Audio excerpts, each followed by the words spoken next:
This time on Dirty Side Gets Down, we're putting all of this onto this. So stick around, you don't want to miss it.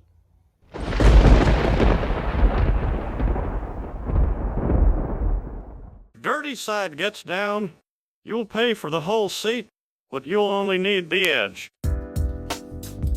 So what we've got here is my 1990 Chevy 1500 two-wheel drive. Bought this truck dirt cheap about 12 years ago, and it's been a constant project to be my perfect truck ever since. This truck started life as a V6 5-speed. When I bought it, it had a 305 swapped into it, still 5-speed, but it had a rod knock. So right off the bat, I stuck a 4-bolt main 350 in it that I had gotten real cheap. Probably see a pattern on this channel. Cheap as we could do things. Drove it for about 10 years like that. Always did what I wanted it to do, but was never a great truck. In my mind, from the day I bought it, I always wanted to LS swap it. So fast forward 10 years, and it's LS swap now. Now this is a 5.3 out of a 2006 Chevy Avalanche flex fuel vehicle. There's a lot of wiring unfinished and things like that, and it's kind of on purpose because I've got a lot of things being added and being changed, so I haven't finalized anything just yet. But it sure is a good running truck with that 5.3 swap in it. Got the LS Simple AC bracket set up on it.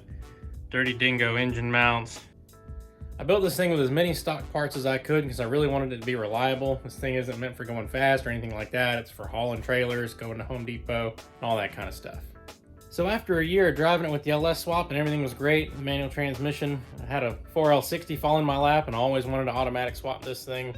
Backing up trailers and stuff like that, it's a whole lot easier. So it's got 4L60 in it, it's all controlled by Terminator X. Thing runs great, drives like a stock truck.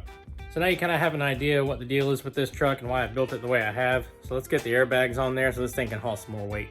Hey, real quick, I just want to jump in here. You just hit that little subscribe button down there. It means a whole lot on a small channel like this. Doesn't cost you anything. For just your subscribe button click a day, you can support these starving projects. And in reality, I'm not getting any money from YouTube yet anyway, but we need those to get there. So like, subscribe, share, all that good stuff. Also, don't hesitate to throw down in the comments if you want to see something done a little differently or a little better, a little worse, whatever floats your boat. All right, back to the project.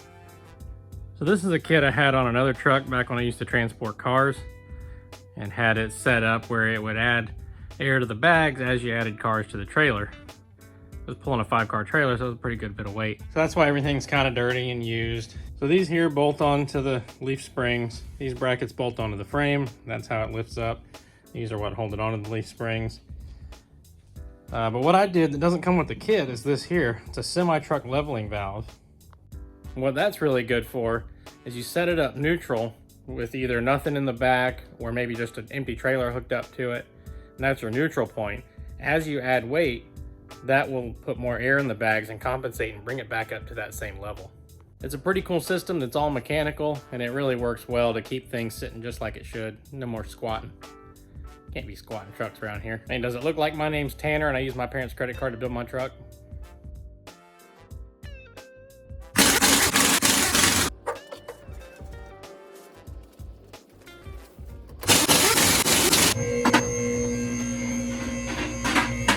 So now I'll get you up in here so you can see how this works. That'll mount there. This will mount here. Give or take roughly. So right off the bat, first problem we run into is this bump stop. Let's see, you mount this here and it sits on that lip. Those bolts are right at the top of the frame. And there's just not going to be any way to make that work. This really needs to sit down just a little bit. Then it's hitting that bump stop there. Thought about maybe just cutting the front of it off. I think I'm just going to take it off and we'll kind of decide later if we're going to put it back or what we're going to do. I came across something here as I'm eyeballing things and seeing how things are going to fit, and something kind of hit me that I wasn't thinking about ahead of time. So the first thing is, yeah, we got a bad wheel seal on this brake back here. Didn't know about that until I pulled the wheel off and saw it, so that'll be part of this project. But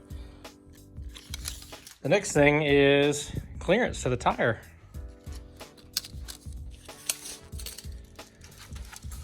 So we got that set on the tire.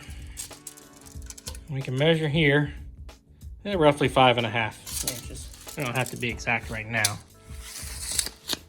So then we'll take our straight edge, put it where the wheel mounts, and measure in. And we don't have 5.5 inches there, so the tire's gonna rub. So right off the bat, my gut was like, well, we can just make this bracket. The holes for this bag are slotted, so we can move it in some and get it away from the tire. But then I got to looking at it. We got a whole lot of room right here. I can really just cut off. We shouldn't need it. This is doing all the strength here. And if we absolutely have to, we can slot the mounting holes and we can slot the hole for the airline. So I'm pretty sure that's what we're gonna do. I'm gonna go ahead and hop on it, and if I run anything weird, I'll bring you along. All right, it is day 2 and the dirty side gets down shop, and you're like, day 2? All you did was mount some airbags? I know, I can hear you now. I don't live near the shop, so I don't have a ton of time to work on it. If I can get some more subscribers and some more watch time, I can do this full time, then we'll be getting a lot more done. But anyway, so day 2 now. And it's time to mount the air tank. So I had this silver air tank from the truck that this kit was on before, and tried to fit it in the truck, and just didn't really look like it was gonna fit. I couldn't really find a good spot for it. So I picked up this Amazonian 2.5 gallon tank, and I'm thinking it's gonna fit right up in there.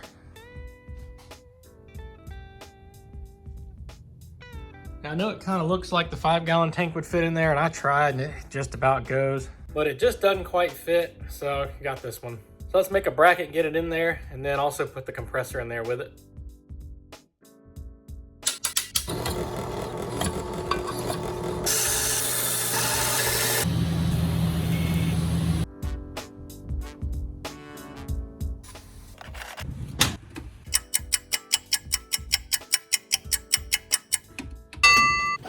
So now we got the bracket made for the pump and the tank. We got it up in here.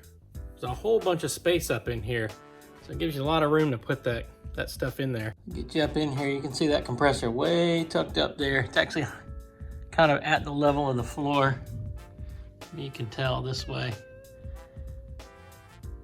Now we just gotta get that tank mounted up in there. Try and kind of get you up in here. You can see it all finished. Fits up in there real nice. All kinds of room around everything.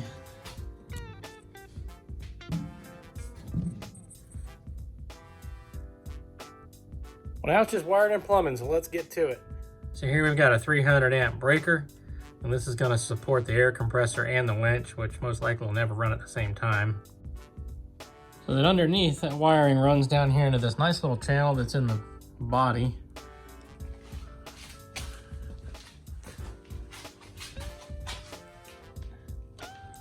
Comes around here to a relay, and then you can see there the 2 ends connected together. One will keep going to the winch while the one powers the air compressor. Under here we've got a switch, 120 PSI on, 150 off. That'll take care of running the compressor and keeping the tank topped off. So our feed line runs back to this leveling valve here, which you can see is hooked to the rear end there. And as the rear end, when the truck squats, it will push that valve up, which will fill the bags and make the truck level itself out. And then when you take weight off of the back of the truck, it will dump the air out and keep the truck level. So all that stuff was real basic and simple. I didn't want to drag you along for some boring wiring and plumbing, but now we're getting to a point I need to make a mount for pressure sensors, and thought you might want to see that. You can buy something like what I'm going to make from Motion Raceworks, but I've got some scrap metal here and figure we'll just make it happen. Save some time on shipping. So I got this here that was from another project that ended up not working out. It's 1 inch thick piece of aluminum. So I'm just gonna cut a chunk off of that and drill it and tap it for pipe thread, and we'll put some pressure sensors in it. All right, so here's what I whittled out of that piece of aluminum on the bandsaw and cleaned it up on the belt sander. Put the 2 Low Dollar Motorsports 200 PSI transducers in there and the fittings. One sensor will read airbag pressure and the other will read tank pressure, and that's gonna display on the dash. So let's get this thing bolted in there and get it wired up. There we go, all mounted up and plumbed. That was the last part of this puzzle, so let's go load this thing up and see how it works.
worked like it should. Got the car up on there, and as the truck started to sag a little bit, the airbags filled up, brought it right back up where it should be. It's nice to see only 30-something pounds in there too, so I know it can hold a whole lot more weight. That's gonna do it for this episode with the truck. Next time you see this thing, it's probably gonna be getting painted. Something I never really thought I was gonna do, but it's almost the truck I always wanted it to be, and I think it kind of deserves a good paint job. So on that note, we'll see you later.